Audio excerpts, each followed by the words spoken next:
톱스타 커플 탄생에 새해부터 연예계가 들썩였습니다. 배우 이종석과 가수 겸 배우 아이유가 바로 그 주인공입니다.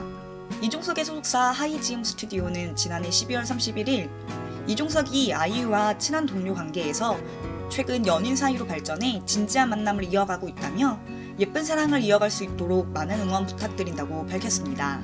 아이유 소속사 역시 아이유와 이종석은 친한 동료 사이에서 최근 좋은 만남으로 발전했다. 팬 여러분들의 따뜻한 시선 부탁드린다며 열애 사실을 인정했습니다.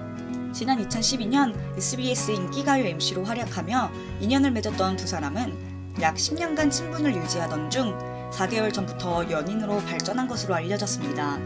이종석과 아이유는 팬들에게 직접 열애 사실을 고백하기도 했습니다. 먼저 이종석은 20대 중반쯤 처음 인연을 가지게 됐고 뭔가 풋사랑 넘어 커다랗지만 또 이루지 못한 아쉬움도 있었다며 긴 시간을 친구로 지내다가 이제야 이렇게 됐다고 밝혔습니다. 특히 이종석은 아이유를 자신이 출연했던 TVN 드라마 로맨스는 별책 부록 속 상대 캐릭터였던 강다니에 빗대 눈길을 끌었습니다.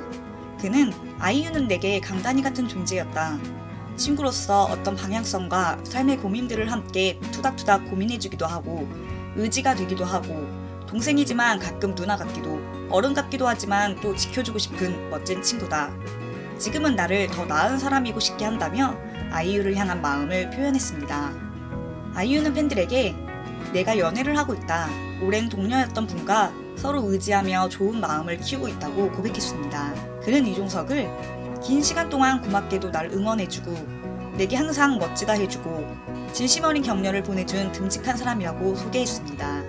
이어 최근 유독 일에 대한 자부심과 열정이 더 샘솟는 이유 중에는 가까운 곳에서 오래도록 칭찬을 해주는 좋은 친구가 있기 때문이라고 설명했습니다. 그러면서 아이유는 기왕 다들 알게 된 거 팬들 걱정하지 않게끔 예쁘게 조용히 잘 만나겠다고 덧붙였습니다. 넷플릭스 새 오리지널 시리즈 더 글로리가 국내를 넘어 해외에서도 호평받으며 화제작 탄생을 알렸습니다. 지난해 12월 30일 공개된 더 글로리는 유년 시절 폭력으로 영혼까지 부서진 한 여자가 온 생을 걸어 치밀하게 준비한 처절한 복수와 그 소용돌이에 빠져드는 이들의 이야기를 그린 넷플릭스 오리지널 시리즈입니다. 김은숙 작가가 극본을 썼으며 안기로 감독이 연출을 맡았습니다. 또한 배우 송혜교, 이도현, 임지연, 염혜란, 박성훈 등이 출연해 열연을 펼칩니다. 파트 1이 한꺼번에 공개된 더 글로리는 단숨에 시청자들의 이목을 사로잡았습니다. 한국은 물론 홍콩, 인도네시아, 말레이시아, 필리핀, 대만, 태국, 베트남 등 8개국의 넷플릭스 톱 10에서 1위를 차지했습니다. 뿐만 아니라 더 글로리는 공개 이틀 만에 전 세계 TV 프로그램 부문 5위에 올랐으며 5일 기준 4위까지 기록했습니다. 외신들의 호평도 이어졌습니다. 포브스는 송혜교는 미묘한 연기를 통해 상처 입은 캐릭터를 효과적으로 표현해냈다. 1분 만에 문동은의 복수를 수긍하게 된다고 소개했습니다. 더 글로리의 파트 2는 3월 중 공개될 예정입니다. 코미디언 안영미가 결혼 3년 만에 엄마가 됩니다. 소속사 미디어랩 시소는 5일 안영미가 임신했다. 출산 예정일은 7월이라고 밝혔습니다. 안영미는 2021년부터 꾸준히 임신에 대한 열망을 드러낸 바 있습니다. 이에 결혼 3년 만에 임신 소식을 전한 안영미에게 많은 축하가 쏟아졌습니다. 특히 안영미는 소식이 전해진 후 DJ로 활약 중인 라디오에서 임신 사실을 직접 알리기도 했습니다. 그는 여러분의 간절한 염원 덕에 내가 토끼띠맘이 됐다며 청취자들에게 고마운 마음을 전했습니다. 이어 현재 임신 3개월 차다, 정확히 13주 됐다며 안정기 접어들 때까지는 조심하다가 이제야 말씀드리게 됐다고 밝혔습니다.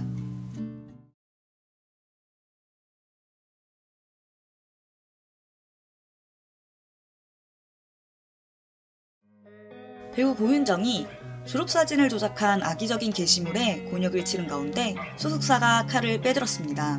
지난 3일 한 온라인 커뮤니티에 고윤정의 중학교 졸업사진이라며 글이 게재됐습니다. 이를 본 일부 네티즌들은 고윤정의 성형 의혹을 제기했고 이후 이에 대한 비방글도 뒤따르며 논란이 시작됐습니다.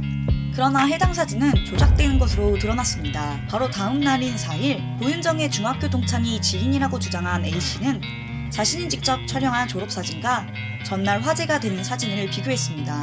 그는 원본 졸업사진은 따로 있다. 사진이 악의적 편집으로 이상하게 수정돼 돌아다니는 것 같아 올린다고 밝혔습니다.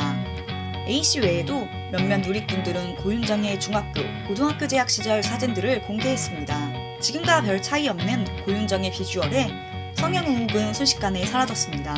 하지만 이미 악의적 게시물 등이 무분별하게 유포된 만큼 고윤정 측은 아티스트 보호를 위해 강력한 대응을 시사했습니다. 소속사는 현재 각종 커뮤니티 게시판과 SNS 등에 소속 아티스트에 대한 허위사실과 악의적인 사진 편집, 그리고 인신공격성 비방글 등이 무분별하게 유포되고 있는 상황이라고 지적했습니다. 이에 당사는 소속 아티스트에 대해 악의적인 비방 및 허위사실 게재 등 명예를 훼손하는 행위에 대해서 강력한 법적 조치를 취할 것임을 알려드린다고 경고했습니다. 가수 겸 배우 이승기와 정산 문제 갈등으로 연예계를 시끄럽게 만들었던 후크 엔터테인먼트가 이번에는 가수 이선희의 굿즈 판매금 탈세 의혹으로 또다시 도마 위에 올랐습니다. 조선닷컴은 3일 후크가 2016년 9월부터 2019년 4월까지 이선희의 전국 투어 콘서트 중 현장에서 판매한 굿즈에 관해 현금 결제를 유도한 뒤 세무당국에 이를 제대로 신고하지 않았다며 탈세 의혹을 제기했습니다. 이에 따르면 당시 이선희의 콘서트 굿즈 매출액은 1억 1천만원, 이 중 현금 결제액이 9,610만원, 카드 결제액이 1,390만원이었습니다. 하지만 후크는 카드 결제액과 현금 매출액 800만원에 대해서만 부가세 신고를 했습니다. 나머지 현금 매출액이 8,810만원은 누락된 것으로 나타났습니다. 이에 관해 후크 측은 현금 매출 신고 누락을 인정하고 사과하면서도 벌어들인 현금을 사적으로 요용하지 않았으며 모두 현장에서 업무적으로 필요한 사안에 사용했다고 해명했습니다. 밴드 11명을 포함해 수십 명의 스태프들이 함께하는데 이들의 회식 비용이나 금일봉을 줄 때 사용했다는 설명입니다.